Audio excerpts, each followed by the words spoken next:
All right, hello everybody. So today I'm going to be showcasing for you a very enjoyable run in Hollow Knight. It is a meme category known as Elegy percent, or as you might understand it a little bit better, all grubs. So the point of this category is to save every one of the grubs in the game and then collect the charm we get as reward.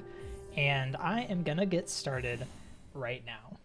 So I think this is a really fun run to showcase. This run is obviously a pretty enjoyable objective. It's also a very movement heavy category, and we get to explore basically the entire world of Hollow Nest. There's only a few areas that we don't go to because grubs are basically all over the world, which is pretty enjoyable. There's also a few boss fights that we do in this run, including the collector fight, which acts as effectively a final boss guarding the last 3 grubs. It's very fitting in a run where we save all of the grubs that the last thing we do is defeat the evil entity that's been locking them up in their jars this entire time. So the run starts a bit like any Hollow Knight run would. Again, we're playing from a fresh file, so we go through King's Pass, and we have to get our basic movement abilities before we can really get started on the grub saving. But there are a few differences, because as you might expect throughout the run, we do need to go out of our way to save a bunch of grubs, so we're going to be setting up a few things for later that are a bit different from what you might see in normal Hollow Knight speedruns of, say, any percent or even all skills or something like that. If you're used to 100% type runs, like 112, those runs do in fact have to save all the grubs, so you may be used to a little bit of what happens here, but keeping our objective to just all the grubs means that we get to skip a lot of the things that make those runs a little bit more tedious, but obviously also significantly longer. So yeah, the very beginning is the one of the first bits of speed tech here. We jump instead of dealing with the slow walk that happens in Dirtmouth. Saves an unreasonable amount of time. See? Just like that, you too can learn to be a Hollow Knight speedrunner. Alright, so we continue down here. The first object, or the first skill really that we need to pick up is going to be the Vengeful Spirit. That is our first spell, and it will allow us to continue on through the game outside of the Forgotten Crossroads. There's not too much that we're doing along the way, except unlike a normal any percent run, or indeed most of the speedruns in Hollow Knight, we're actually not going to be skipping the first boss. We're going to actually be fighting and killing the False Knight, who's the first boss in the game, and one that was a terror to me in my casual playthrough, and I imagine to a relatively large number of you here. So yeah, the False Knight actually holds an item that we need, which is the City Crest, and we're going to use that to access the City of Tears from the normal dev intended side instead of the skips that are done in certain other Hollow Knight meme categories. But along the way, we get to visit our very first grubby, and this grub is behind a breakable wall here. You can hear him crying out to us as we approach, and we get to save our very first grub. That is one of 46. We are going to be going and saving basically just grubs throughout this run. Everything that we do in this run is going to be either beelining straight to a grub to save it, or picking up an ability that's going to be necessary for us. So it's a lot of fun. But here comes the first boss of the run. It is the False Knight. Like I said, this is a boss that is normally actually skipped in speedruns of this game, because this boss is actually usually not required. He doesn't drop an item on his own. He just blocks our access to the Vengeful Spirit. I'm going to be using what is a bit of a tight damage cycle here, so ideally, if we don't get any rocks falling on us, we can actually take just one intentional damage tank during this tantrum phase. And that would be the one right there. So you see the optimal damage cycle there. Sometimes it gets interrupted by a rock falling on you. If you miss a slash or you're a little bit slow, you end up having to take a second hit. But overall, it's a pretty safe fight, and turns out when you stand in front of False Knight and damage tank through it, it ends up being pretty easy. So that's the first boss down. and we can pick up the item that we actually need, which is the city crest. We won't be using this for a while, but I'll try to point out when it's used. Most speedruns are able to skip this, but in this run, this is actually optimal for us to access city this way. All right, so we continue on into the Ancestral Mound, where we're going to pick up the first ability and the one that we actually do need to get out of Crossroads, which is the Vengeful Spirit. This is our first spell, and it is also a big source of damage for us in this run. The spells in this game are actually extremely powerful, and most speedruns do make use of them. We're going to see a different spell that we use for the primary source of damage late in the run, but for the early game, this will be pretty big. The Vengeful Spirit is effectively a fireball ability, which allows us to shoot enemies from afar. It also deals 15 damage instead of the 5 damage that our nail is dealing. We will never upgrade our nail in this run, so it's a pretty stark difference. The spells we get later will deal even more damage, and I'll talk about them then. But we're going to go through here. This is the Ancestral Mound. It serves as effectively a tutorial on how to use the Fireball ability that we just picked up. These enemies are spaced in such a way that they want you to use fireballs to show you how it can be used. We're saving our soul, on the other hand, to actually come down here and kill this Balder. This Balder can only be hit from afar, usually by these fireballs, and I'm also going to be setting up a little bit of a skip here. This is called the Soul Catcher Early Control, so I intentionally took all of those damage tanks to be able to get out of the charm pickup animation that happens when we pick up Soul Catcher as quickly as possible. That saved us about 5 or 6 seconds. Pretty tight, but we got there in the end. All right, so we're going to continue on through here. Now that we have our Fireball ability, we are able to access Greenpath. It is guarded by another Balder. Once again, we have to hit it from afar. So we needed the Fireball ability to do this. There are technically ways that we can get past this, but the fastest way for us to do it is, in fact, to pick up the Fireball. So yeah, here we go. Let's go ahead and kill this. These Balders are a bit of an RNG check in the early game. It can be a little bit frustrating to speedrun. They have a 50% chance to shoot a little enemy Balder, which allows you to gain more soul to use another spell, or a 50% chance to simply shoot a blob of acid, which works to simply damage you, and you have to wait for another spit. Luckily, we got on the first spit what we needed there. All right, so we're continuing on through here. This is now Greenpath. Greenpath is one of the trickier areas in the Hollow Knight early game. There's quite a few tricks that are used in the speedrun here, and for the most part, what we're doing here is using this Fireball ability that we just got in both intended and a little bit unintended ways. So that right there is something called a Fireball Skip. We turn around and then use the Fireball ability, which pushes us back a little bit. If we turn around very precisely, we're able to actually use that momentum to get onto a ledge a little bit early. There's another one there, but I didn't have enough soul to try, so I'm going to be going for a backup, where I instead use this enemy here to pogo on up. There we go, got it, and didn't lose too much time there. All right, so we're going to continue up through Greenpath here. We're going to fight our first little mini-boss, which is a Moss Knight. This is a small arena. There's one more trick which I'm going to use here to try to get a double hit, with the Fireball, or I am going to instead stand a little bit too close and take a damage there. That was a bit unintentional, but it's fine. I'm going to stop to heal in the next little area so I don't die to Hornet. But this can get a little bit dicey if things start to go awry. So let me stop to heal here. Okay. Luckily, we don't need to actually kill anything else before Hornet, so I'm just going to be walking along here. I don't really need to worry about gathering too much soul or preparing myself for any more fights. So over to the right, there's actually another grub. We're not saving it just yet.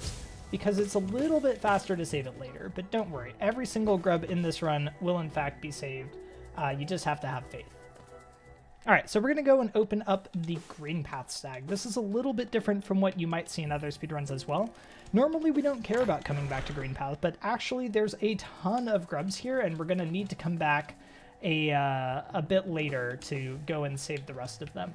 So we do get this stag pretty early on just so that we can return here. The stags, if you're unaware, are a bit of the fast travel system in Hollow Knight. They allow you to quickly go back and forth between different areas. Alright, and we are on to Hornet. Hornet is one of the first bosses in the game, and also one of the most famous, probably. You fight her actually several times in your casual playthrough. She is giving me a little bit of a rude performance here, but that was okay. You actually fight her a couple of times in your casual playthrough, but we're only going to encounter her once during this one here. So she guards probably the best ability in the game, the dash ability, the Mothwing Cloak. So now that we've picked that up, we're going to use a trick that you're going to see a lot in this run, which is a save and quit. Save and quits bring you back to the last bench that you took, which in this case was Ancestral Mound. This just allows us to get quicker access into the next area that we need to go to. And we're going to use this for routing pretty much constantly in the run. So we're going to go back and forth between areas using the save and quit. Because the grubs are usually spread out around an area, it's often faster for us to grab a central bench and then go and save a couple of grubs, quit out, and then go the other way to save more. So we'll be using that quite a bit. Alright, so we're continuing on down here into Fungal Wastes. This area is the place that holds the most important ability in terms of area access in the game, and that is the Mantis Claw ability. That will allow us to cling to walls and jump up them, and it allows us to get nearly anywhere in the game, as well as to where we need to go next. So I'm going to be doing a trick coming up here, which is called Explosion Pogo. It's a trick that is a bit different on different patches. I'm playing on the latest patch of the game right now, which has to use a different form of the Explosion Pogo than some of the older patches, because explosions are actually not pogoable on the latest patch. So instead I'm going to be doing something which we call Comfy Pogo. And it may not look exactly comfy there, but we use fireballs to wait in the air for the Sporg to actually drift low enough that we can pogo it instead.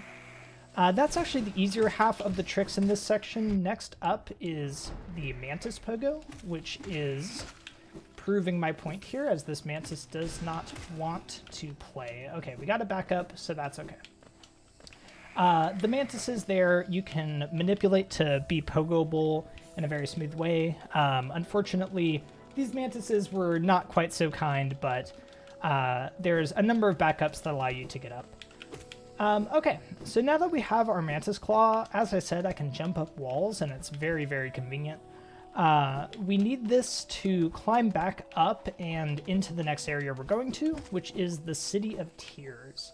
So in the City of Tears, we're going to find another ability that we actually do need in this run, and it is known as the Desolate Dive. So this is kind of the intentional progression in the game. You pick up the City Crest from False Knight. After you pick up the Mantis Claw, you can come on in to this Thorn Gauntlet and travel on over to a wall where you can use the City Crest. As you can see, you do need the wall cling ability normally to go through this area. But this allows you to get into the City of Tears. These gates were closed. There's a whole lot of lore there. I will not be explaining it to you at this time. We are coming on into the city, though, and it is one of the more difficult sections of the early game here. So there's a place that we're going called the Soul Sanctum, and that place has a basically randomly spawning enemies that will torment your every waking moment. So we're gonna hope that we don't get too unlucky with our spawns, but luckily the way up there is a little bit more generous. So we're going to continue on through here. This is the City of Tears. One of the best soundtracks in the game, by the way. I think it's honestly a gorgeous soundtrack and a gorgeous area. But, of course, Soul Sanctum kind of ruins our associations granted. Okay, so we have to climb up through these rooms. There's a bunch of enemies in our way. We don't have time to kill any of them, so instead I'm going to be trying to avoid them as best as I can. It's very easy to get hit here, but luckily there's plenty of time to stop and heal if things get a little bit out of control. For example, if these people are in our way. There's a number of levers that we have to open, and it's convenient to just stop and take a heal when you need to.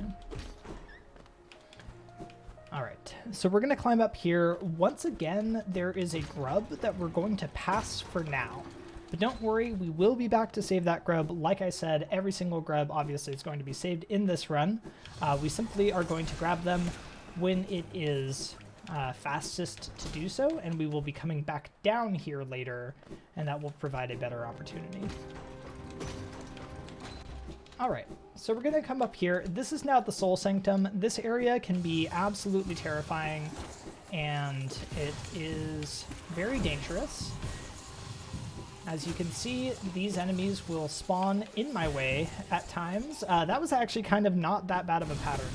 Definitely wasn't the nicest pattern I've ever had, but none of them literally spawned in my face, so I will take it. This here is another mini-boss known as the Soul Warrior. This boss here is not too bad. Mostly you just want to be able to get fireballs on him. Something I haven't really talked about a lot is the idea of double hitting with a fireball. So, wow. Yeah, see, that right there is what I was worried about. Where they spawn literally in your face. Anyway, double hitting with a fireball is something that we try to do whenever possible, but sometimes comes down to luck or the positioning of the enemies. Basically what can happen is if an enemy gets knocked back enough from your fireball, then it can actually be hit a second time by the same fireball. That obviously deals double damage, and given that we're dealing 15 damage with the fireball, that is far preferable to the 5 damage nail swing. Okay, so I'm doing a trick here called the Soulmaster Early Control, where I actually intentionally dunk into spikes at the beginning of the fight to be able to move during the boss's intro scream. This is a very small time save, just allows me to get in position better. There was a double hit if you were able to catch it. Because the Soulmaster was moving away from me, I was able to get a second hit in, and that was beautiful there.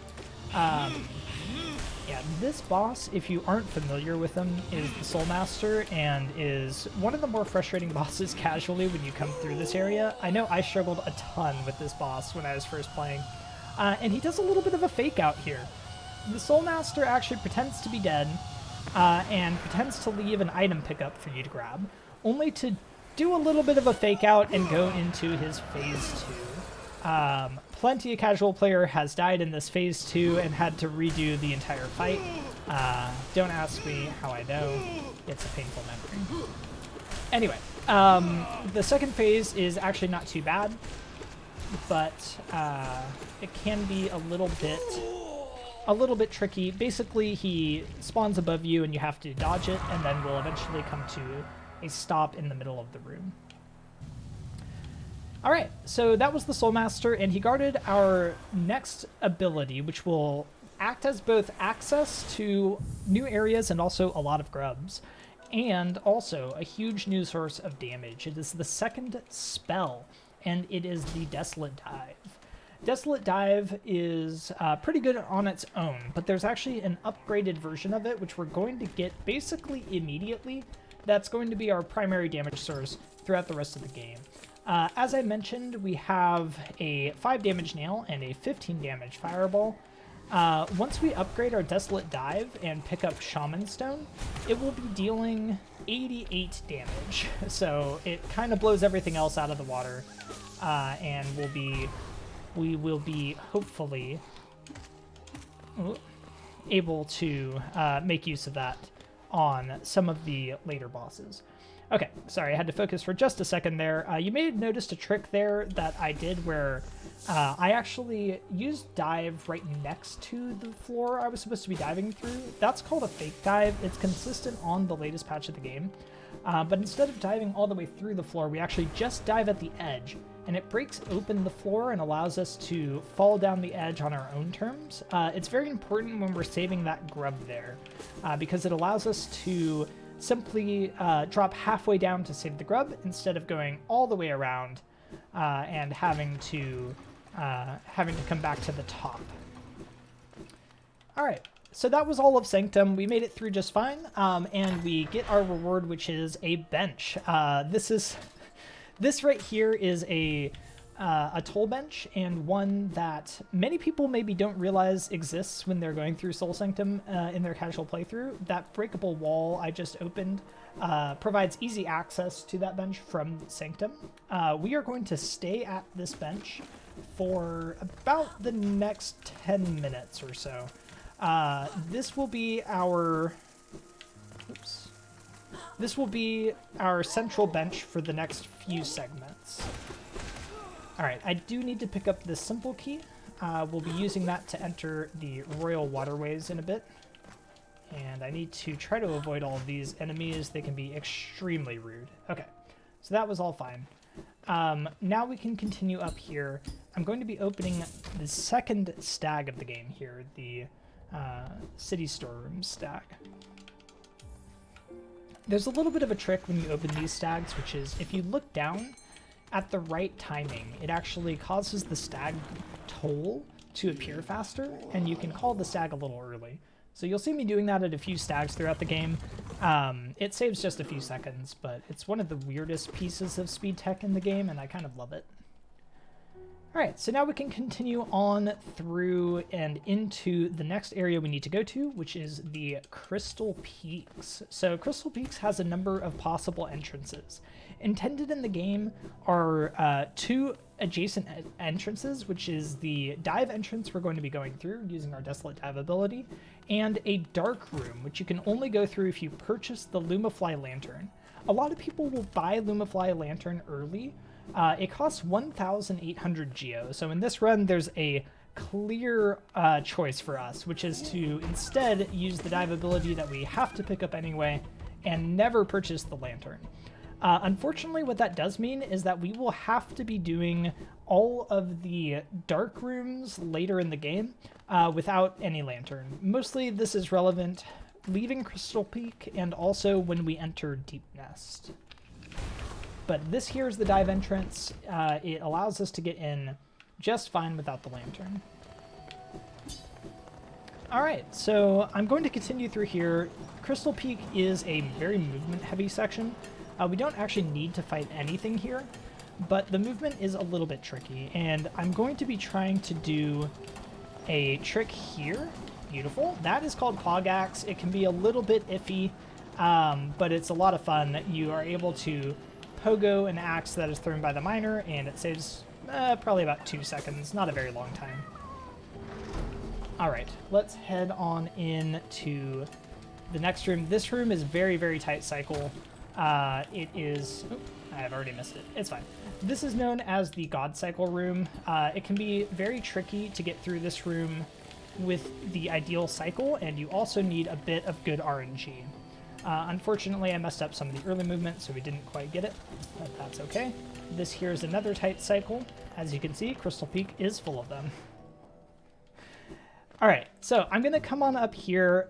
This is something that we do only in this run as far as I'm aware. We're actually going to save the grub up in Hallownest Crown right now, before we get wings, before we get Sea Dash.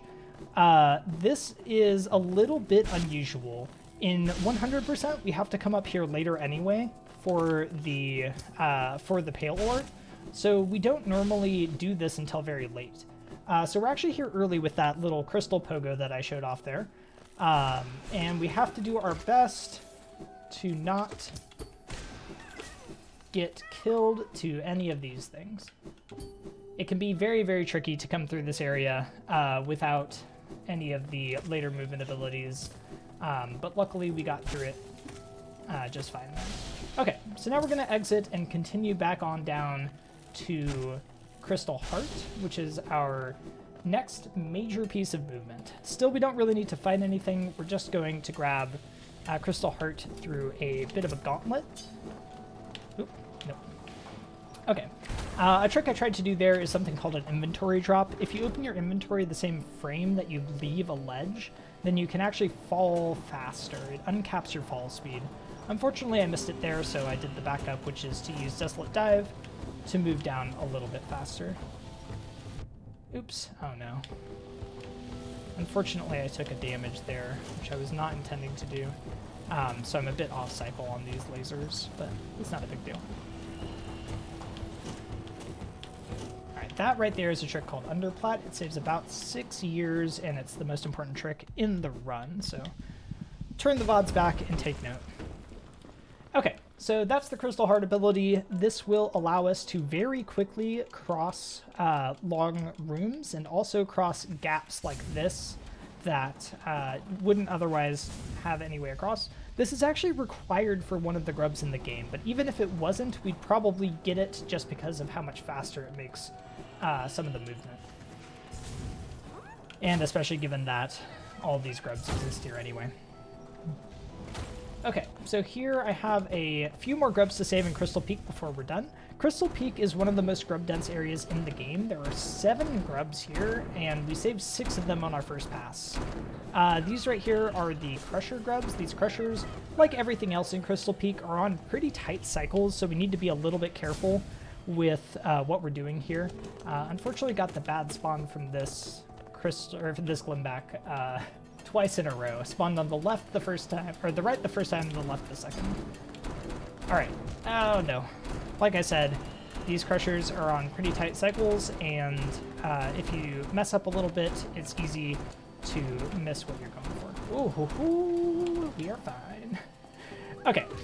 That right there is the second to last grub in Crystal Peak. There's one more that we need to save, which is inside of the crystallized mound. And before I do that, I have to cross this dark room.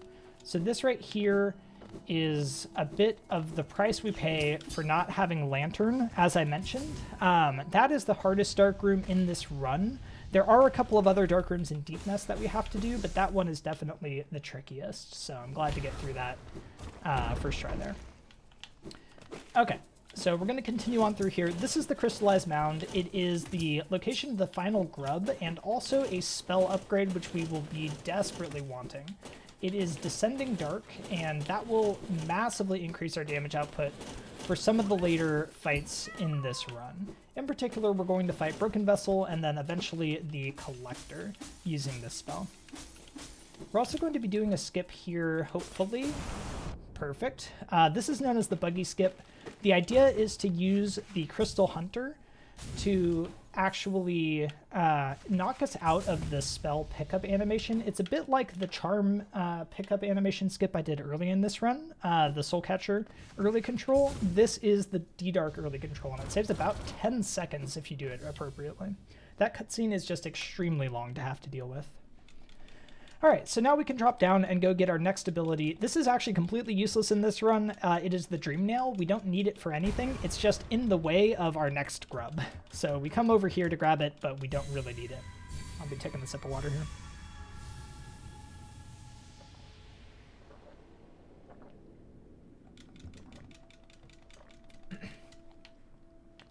Alright, so yeah, the Dream Nail platform is just a little bit of platforming. Because we have Crystal Heart, we can actually do a little cute skip, and I'll be showing that off.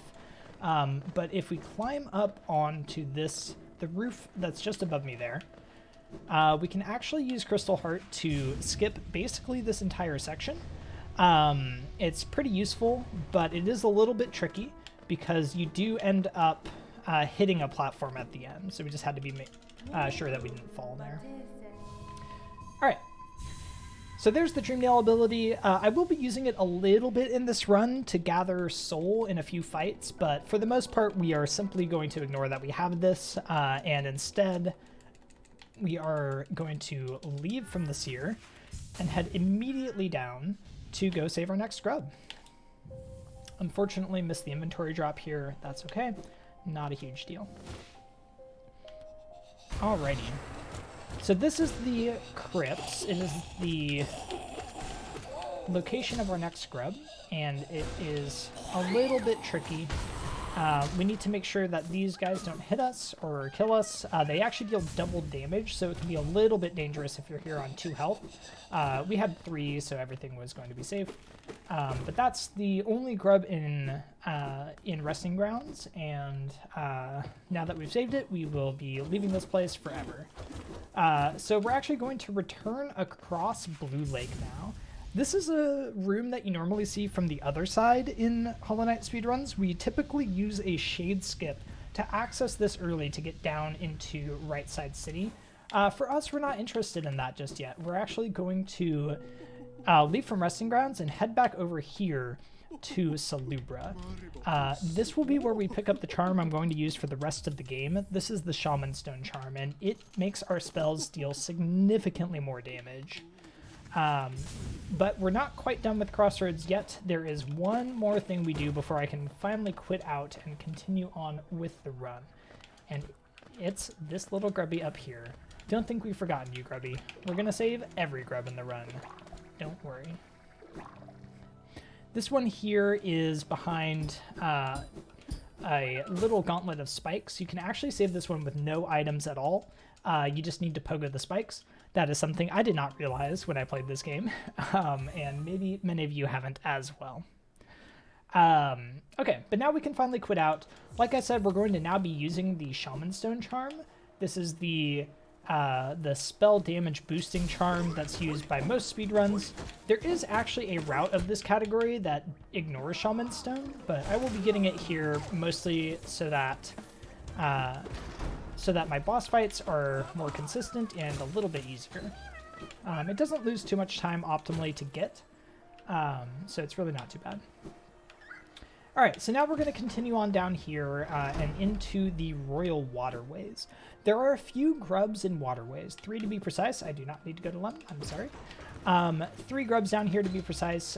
We're going to go and save 2 of them. The third one we're going to have to get significantly later because it actually requires us to pick up the Tram Pass ability first. So we're going to slip on over here to the left side grub and hopefully not get hit by that bellfly. Beautiful. And then we are going to actually cross through the spike tunnel using Crystal Heart to get to the Isma side. There's a handful of skips here that I'm going to be using that are collectively known as the Isma skips. I'm also going to be using quite a number of crystal dashes to just move through this area a little bit faster and also a little bit easier. It's a little bit tricky to line these up sometimes. You have to find the right height to not hit any of these pill flips. Okay, I can't say that I'm happy. Okay, we're fine. Can't say that I'm happy about being on 2 health here, so I will stop to heal. This next little bit can be a little bit tricky because we have to do a handful of acid skips. So these are known as the Isma skips. The first one here, we dash to this section. Very glad I did not get warped there. And we can C-dash down below. The second one here is another little skip. It can be a bit tricky. There are many more Isma skips in the game, but we're actually going to be picking up Isma's tier to avoid having to do any of them. So Isma's tier will save us from having to do the Queen's Garden Acid skip, from having to do the Love Key skip, from having to do a skip to the Hive Grub, and I'll try to point out these places later. Isma's isn't strictly speaking required for this run, but it does save quite a bit of time. Okay. Now that we've saved that grub, I'm going to be quitting back to this bench that we grabbed about a year ago. This actually is effectively acting as a central hub, like I was saying earlier. We're now going to actually continue back on into the fungal wastes. So this is sort of my favorite routing in the run. We are leaving the City of Tears and heading on down to Fungal through this hidden back door. So you may remember that we use the city crest to open this door, that actually will not open again. It's locked forever. But there's this little hidden entrance up above that you can dive through to get back into Fungal Wastes. And now that we've got a bunch of abilities, we're going to use it and head back on down and go and save a bunch of the grubs that are over on this side of the world. Trying to get one more hit of soul there, but unfortunately did not jump. Okay. So this is the first of the grubs. There is one more grub in Fungal Wastes, which I'll be saving. And then we will be continuing on into Deepnest for the first time. We're actually going to get to Deepnest a couple of different ways. The first one will be through this section, and it'll be the light part of Deepnest. The second section that we do later will be the dark part of Deepnest, and that is a little bit trickier. But we'll be getting that from above, so it's not too hard. Like I said, we don't get the lantern in this run, so all the dark sections can be a little bit tricky if we're not being careful. Alright. So this is Deepnest. Deepnest is an area that can give a lot of casual players a bit of the creeps. It's especially bad in the dark. There are lots of spiders here, lots of bugs. I think that this area is actually one of my favorite areas in the game, but I'm definitely in the minority on that opinion. Deepnest I think is pretty fun though. That room there was known as the Mimic Room. You may notice that there were a bunch of grub jars. Actually only one of the grubs was real. All the other grubs were fake grubs known as mimics, and luckily the particular grub that was the real grub was the first jar that we opened, so we didn't need to open all the other ones. The mimics are little tricky enemies that when you attempt to open them will pop out and be a little bit rude. They will attack you and they're pretty fast, pretty easy to take damage. Alright, so I used a trick there known as inventory knockback canceling. I'm going to show it off a bit later as well, but I just want to talk a little bit about what it was. So if you open your inventory in this game and then get hit, it will actually close your inventory for you, but also get rid of your knockback. So instead of being knocked back, you can basically immediately continue forward. It has relatively limited use, but the places that it's used are pretty convenient. It saves a couple seconds usually in the places that we will be taking advantage of it. There's two places in Deepnest in particular. We just passed the first, and we'll do the second after we pick up the tram pass. Alright, so here is a little jump. There's a piece of the wall here. Let's see if I can get it. There it is. There's a piece of the wall there that you can actually wall jump off of. It's a little bit of a tricky jump, but we got it in the end. There are more and more grubs, and then we're going to continue up here to go and get the tram pass. Tram pass is required for Elegy. There is a grub, actually multiple, which are locked behind tram pass. So I do in fact need to pick this up, and only with that will I be leaving Deepnest. You may have noticed I took the bench down in the hot springs, so tram pass will be my ticket out of here.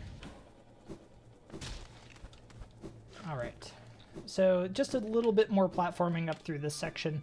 Most of this is pretty straightforward. There are small skips and tricks, but nothing too crazy. These enemies here can be a bit obnoxious and can sometimes be in your way, but luckily all the ones there on that C-dash tend to stay out of the way, and it's actually pretty easy. Alright.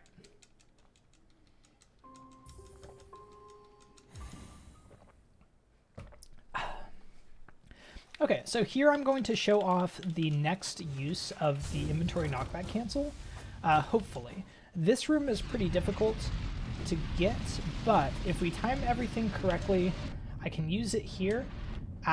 If we did it ideally, we'd only take one hit there. We'd be able to beat the cycle on the second one. Unfortunately, I was a little bit slow. The inventory knockback cancel still saved us a bit of time, but we didn't quite get the single hit, so unfortunately took a bit of extra damage. Luckily, we have to take this bench here in the tram anyway.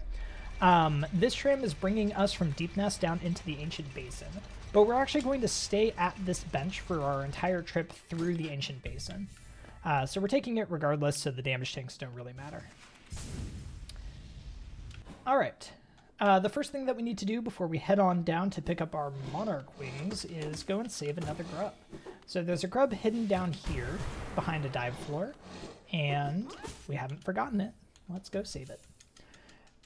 Next up, we are going to be getting the final major ability. I believe that's correct, yes. The final major ability in this run, which is the Monarch Wings ability. This is effectively a double jump, and it is actually not quite required, but effectively required for the for exactly one grub. So we will be getting it in this run. Unfortunately, we do have to fight Broken Vessel to do that, but as I mentioned, we got the Descending Dark ability, and it will allow us to deal quite a lot of damage, so the Broken Vessel fight will not be too bad, even though we haven't upgraded our nail at all.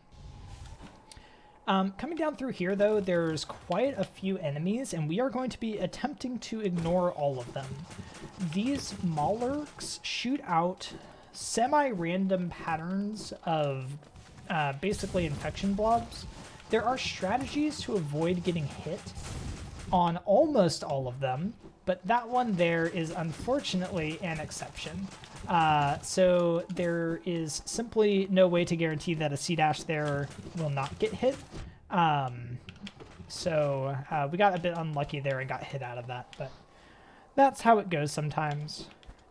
Here I'm going to try to do a trick known as a trans dash. Beautiful, we got it. So that allows us to actually jump up here a little bit faster than we would normally be able to. Normally we'd have to go around. The trick there, it works by changing our momentum from a dash into a wall to a dash away from the wall by jumping. And it saves quite a bit of time there, just, well, really only a few seconds, but definitely worth it for a run like this. Alright, so like I said, we're going to be using the Descending Dark ability. I will not be shy about it. We are going to basically spam this thing. Descending Dark has the added benefit of not only dealing a ton of damage, but also giving you invincibility frames. So you cannot be hit while you're in the middle of a D-Dark, and also immediately after you've done it. So D-Dark is very, very useful for all sorts of reasons, but definitely good in your casual playthroughs for that reason especially. Okay, so we're going to go pick up the Monarch Wings ability. This ability here is very, very nice to have for a number of reasons, but luckily for us, it's actually basically required in this run. There's one more grub, which we're going to pick up in Ancient Basin, and you're going to see it right now. This grub needs either Monarch Wings or a very, very difficult Shade Skip to pick up, and it's simply faster for us to pick up Monarch Wings in this run, so we do so. Luckily, having a double jump also tends to save time in a number of places. Let's not die here. Throughout the rest of the run, so it's definitely an easy choice for us. Alright, so this area here is where you really do need the Monarch Wings to get up. Now that we've saved the scrub, we are done with the basin. Alright, I'm going to be continuing on now into what is probably the most hectic part of the run, and this includes a run that has both Soul Sanctum and Queen's Garden in it. So this is actually the Hive section of the run. There's one area in the game which is hidden behind a breakable wall over here called the Hive, and there is a lonely grub sitting in that hive that we want to go save. So the hive is full of bees which have mostly random patterns to them. They have consistent spawns but can move randomly. They also tend to bother you when you are trying to do things like crystal dash across areas or, you know, jump onto walls like I was there. So these bees can be in your way. I have movement when I'm going through these rooms to try to avoid the bees as much as possible. That one right there, affectionately known as Big Bee, actually deals double damage if you are hit. So it's especially dangerous, and we have to make sure to avoid them. Okay, most of this has been okay. We've had some bees that have gotten in our way, but nothing too bad. And this right there is the way on up to the grub. So there's our grub, and we can leave. And believe me, we want to leave. So I'm as soon as I save this grub, I am quitting out back to my tram bench. All right, so there's a couple more grubs that are tram locked here, and I'm going to save them all. The first is the third of those waterways grubs I alluded to earlier. This one you actually have to get from the tram side. There is no way to save this one from the main waterways section. I have to climb up this room to do it, and this room is also full of bees and also boo flies, and all of these enemies can be in more or less random positions, so it is a little bit difficult to consistently climb up through the room, but luckily that was pretty smooth. Here we have... Ooh, are we going to get through? We did. Beautiful. Okay, another bit of RNG. Basically, that's the story of this entire section. Those Whorps there are also in random positions and can be in your way sometimes or out of your way other times. Luckily, they played nice today. This right here is where we would need to do another acid skip if we did not pick up Isma's tier. Luckily, Isma's is basically free for us. It's more or less on the route, so we just pick it up. But if you don't get it, then you do have to do an acid skip here. It's a little bit tricky, but not the hardest by any stretch of the imagination. All right, and this brings us into Kingdom's Edge. Kingdom's Edge is an area which can be very, very troublesome for people in their casual playthrough. It is home to the primal aspids, as you see above me there. And these are somewhat notorious in the Hollow Knight community for being some of the hardest enemies in the game. Not bosses, of course, but just regular enemies. These primal aspids luckily don't get in our way too much here in the route that we're taking. I am simply going to gun it for the grubs and then head on out because I don't want to be here any longer than I have to.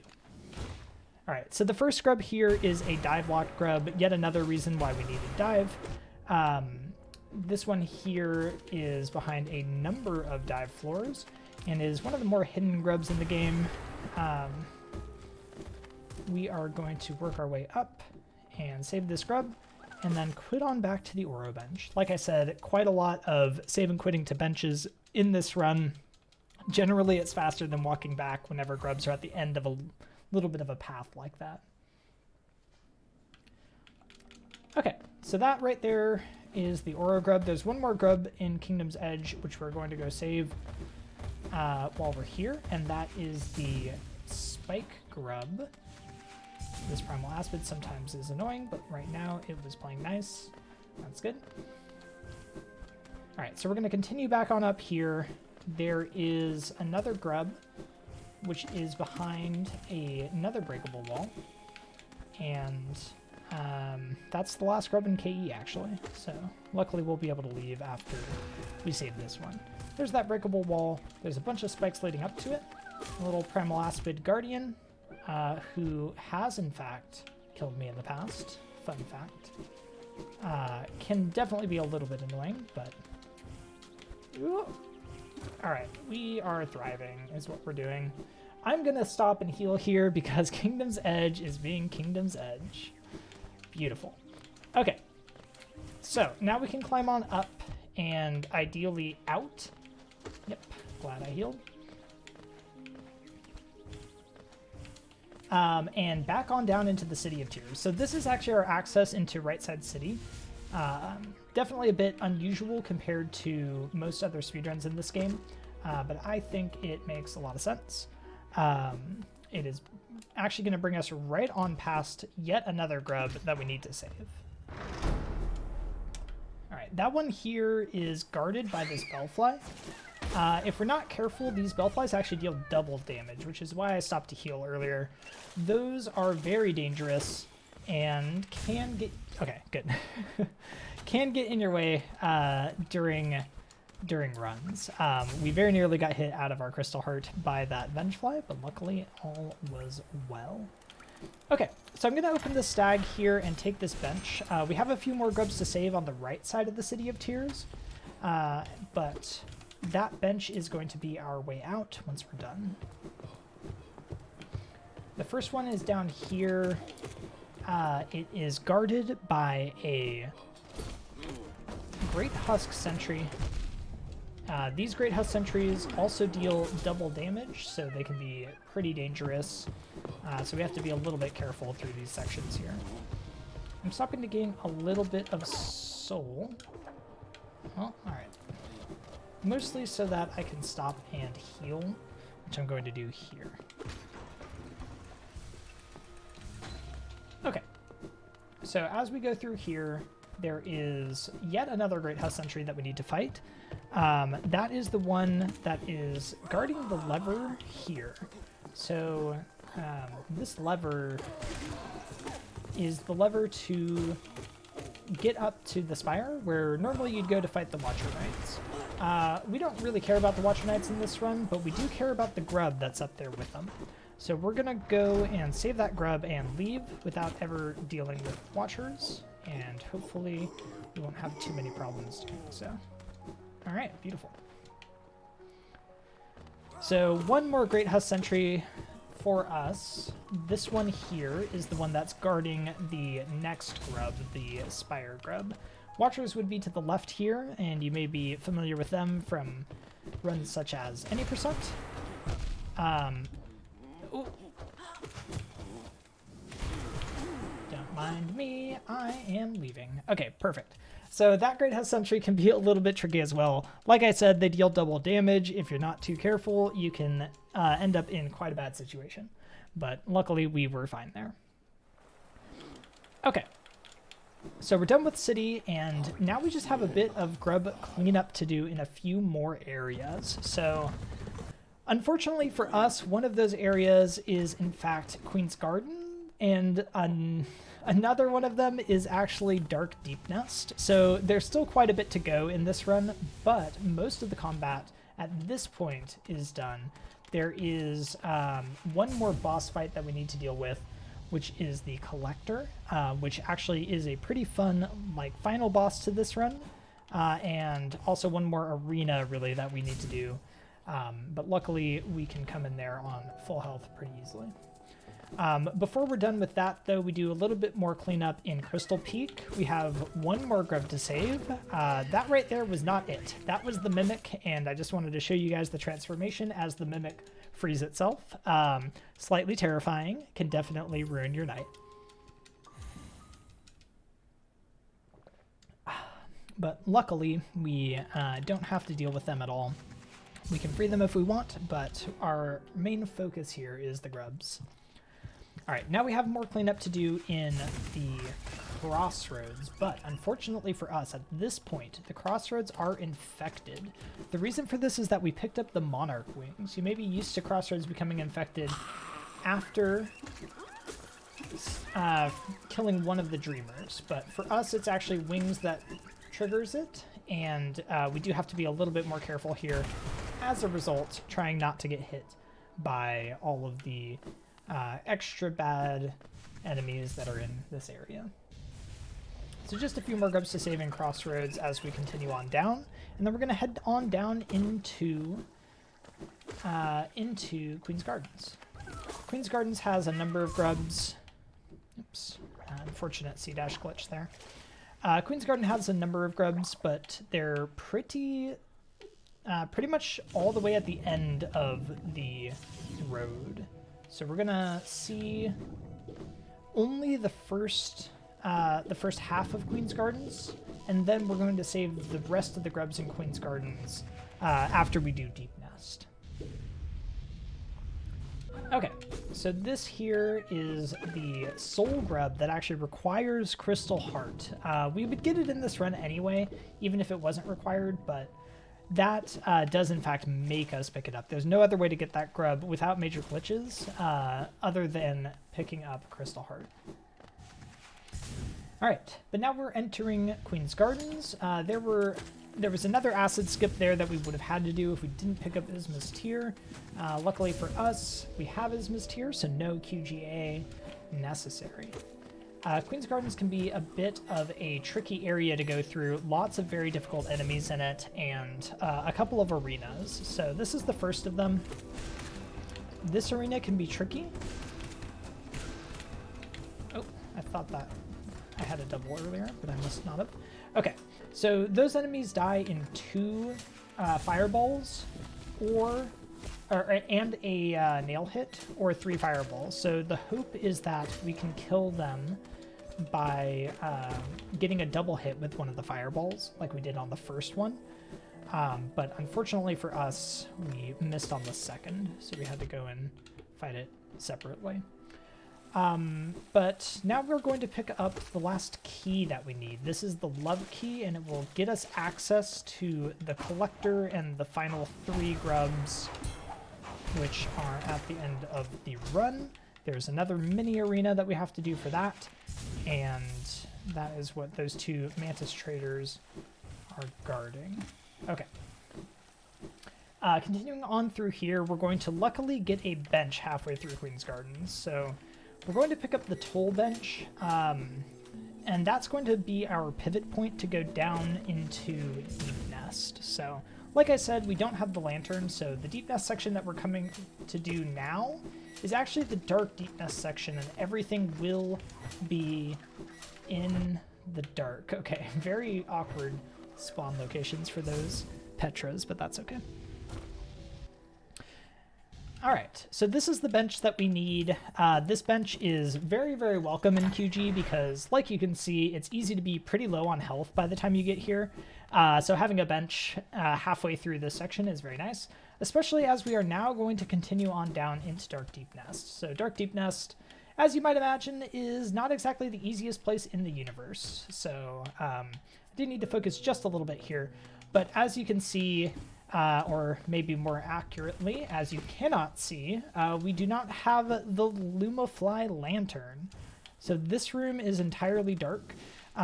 We have only the small silhouette around the knight to deal with, and we are going to be attempting to travel through this area and save the grubs that still need to be saved, like that one there. All right, one more grub to save in Darknest before we can leave, and that is the one inside of Beast's Den. So Beast's Den is where one of the dreamers resides, Hera, and luckily we don't need to worry about the dreamers because we're only worried about the grubs. This grub, oh my goodness, almost sniped there. This grub here is a bit of a contentious grub in any percent. The grub can be saved for basically free, but a lot of runners decide to ignore it. So we're coming all the way out of our way to go and save this grub that gets neglected by so many a speedrunner. This is probably my favorite grub in the game right here. Again, pretty far out of our way. We had to go through Darknest for it, but you know what? This grub was worth it. And there it is. All right, with that, we can go ahead and quit back out and do the rest of Queen's Gardens now. All right, so the rest of QG is also a bit of a treacherous section. Coming up here, we have the what is normally dubbed the QG Hard Arena. It is a pretty long arena full of all sorts of enemies that you find in Queen's Gardens. It's pretty difficult. And we mostly are using Descending Dark for it, which is a spell that is not particularly well suited to flying enemies, as you could see there. Unfortunately missed the splash attack on that one. So we have to get a little bit creative with how we end up fighting some of these enemies. Oops, hadn't spawned in yet.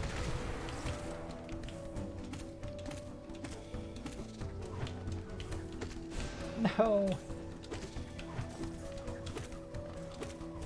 Alright, that Petra unfortunately causing just a couple problems for us, but nothing too bad. Okay, so pretty decent arena. Honestly, not horrendous. Not the fastest, but not the worst. And now we can head on up to the rest of QG. So that's the first of the Queen's Gardens grubs. We've been in Queen's Gardens for a while, but like I said, they're all kind of toward the back of the area. Up next is a grub which requires us to go through these lovely enemies here, which are called Loodles.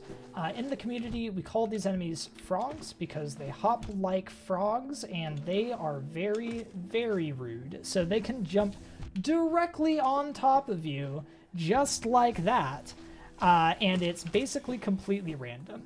So, yeah, we are going to do our best to get through this area. Some of the rudest frogs I've had in a while, but that is how they tend to be. Alright, so we can save that grub and get on out of here. There's a little bit more that we have to do in QG before we're done.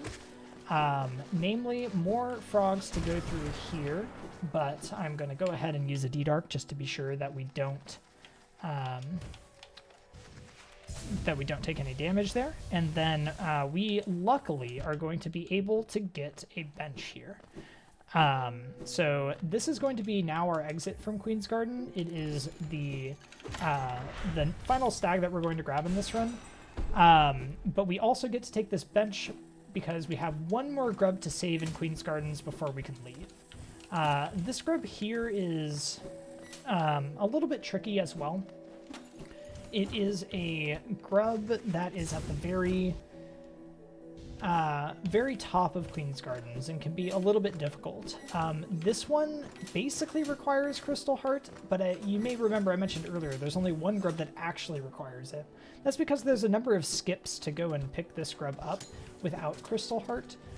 Like I said, Crystal Heart is good enough that we get it in this run regardless, but technically the only reason that it's required is the other grub. This one here, that C dash there is what we need to skip if we are trying to skip Crystal Heart.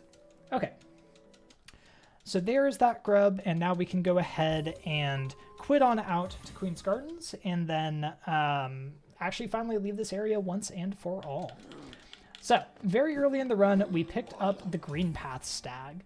We're finally going to make good on my promise that we'll go back for all the grubs over there, and that is exactly what we're doing now. So, we are climbing on up from Greenpath to save the grub that we passed very, very early in the run. I do want to try to get a little bit of soul. That'll do. We get to take our revenge on these Moss Knights earlier, who were a little bit mean to me, by killing them in a single D-Dark. It's beautiful. And then we get to head on up to go and save the Boulder Shell grub. So, this grub is actually located in Howling Cliffs.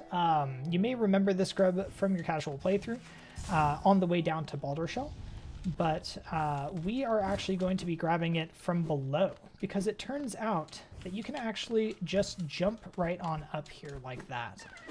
You don't actually have to go from above. So, a little bit of a tip for anybody: if you've got wings, you don't need to go through Boulder Shell. You can actually just hop on up there. All right, we got a few more Greenpath grubs to get. There are 3 more in the lower parts of Greenpath, and then we have just Collector after that. So we are very near the end of the run here. The final 6 grubs to get, friends. We're at number 40 of 46. So the ones that are down here are really sort of some of the first grubs you're intended to get in the run, or in a casual playthrough. We skipped this entire half of Greenpath when we were coming through here because we did a little fireball skip to avoid having to walk through this entire area. It's actually much faster for us to do that skip and then come back here with Crystal Heart. So yeah, it's a little bit weird to grab these as some of the last grubs that we get in the entire game. If you're used to these, if you're used to this as a casual game, that may be a little shocking to you, but it's actually the fastest way for us to do it. Oops. All right, all of this was awkward, and that is fine. All right, so that grub there is the one just above Cornifer for this area. So if you came through here and got a map, you probably know that grub. All right, one more grub to grab in Greenpath before we go and fight the Collector. So we are going to head on down past another boss, which we will not be touching in this run, known as Massive Moss Charger. There it is below us. No need to wake up Mossy. Instead, we're going to head on through and head into the section past Massive Moss Charger and go and grab our last grub.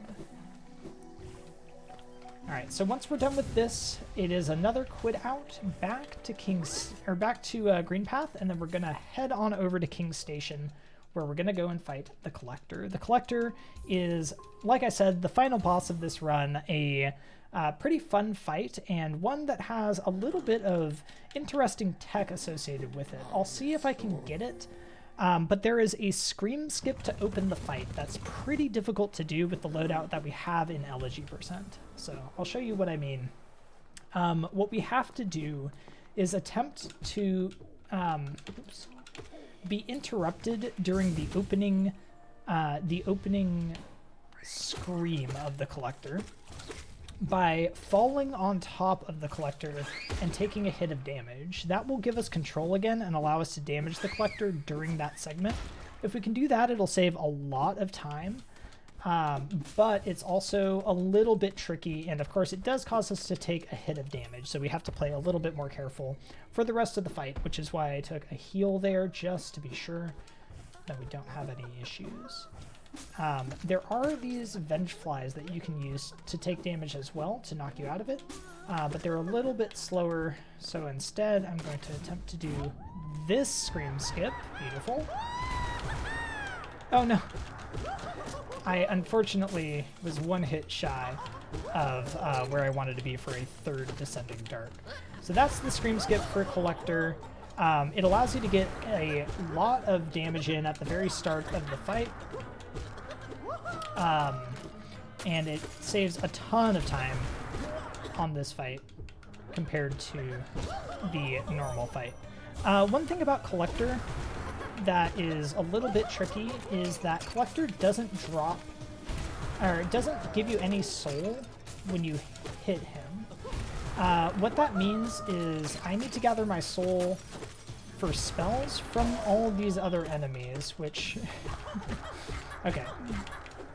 So the Collector had died there, but all these enemies are still alive and are going to try to hit me.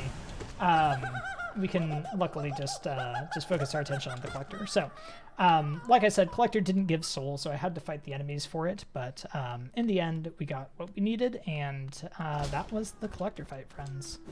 All right, final 3 grubs to save. That is number 46, and we are ready to go and collect our reward, which is Grubfather Elegy. So all grubs have now been saved, and we're going to go visit them one more time. So all we have to do now is go back to where Grubfather lives, which is in the crossroads, and go and collect Elegy, friends. So this is a little bit of a cooldown at the very end of the run. You sit and watch as Grubfather showers you with rewards for saving all of the baby grubs all around Hollow Nest. There's absolutely nothing else that happens to these grubs under any circumstances whatsoever. They're all happy in their little homes just like that. Grubfather is so happy and handing you all this money, all these lovely items, so that we can celebrate with him the joy of returning all the grubs safe at home. This is probably my favorite scene in the game here, where you have every single grub nice and happy. They all cheer as you walk by. You're showered with money. It's basically the perfect ending to a speedrun. Every speedrun should end this way, in my opinion. Showered with money while people cheer in the background. In all seriousness, this does take about a minute and a half of just sitting here and getting a bunch of rewards thrown at you. Unfortunately, there's no way to actually skip through the 46 different unique rewards and just go to the end. So we actually just have to wait as Grubfather gives the reward for each individual grub. Never say that Grubfather doesn't play favorites, by the way, because the first grub, he's like, yeah, I'll give you 10 geo for that one. And by the 40th, it's like 500 geo. You know, I'd be a little bit upset if I was, you know, the first child returned to my parents and was only given 5 geo. Or my rescuer was only given 5 or 10 geo as a reward, and then my sibling gets saved, and that one somehow is worth 500 or even more geo. I don't know. Doesn't sit right with me. But I'm sure Grubfather has no ulterior motives whatsoever. Alright, so that is the Elegy Charm. That marks the end of the run to verify that we've saved, indeed, all of the grubs. And yeah, that is it. I hope you all enjoyed this little showcase. I think it's a lot of fun. Obviously, very enjoyable end state here with all of the grubs saved and absolutely no harm ever to come to them. Thank you all for watching. See, all happy, no problems.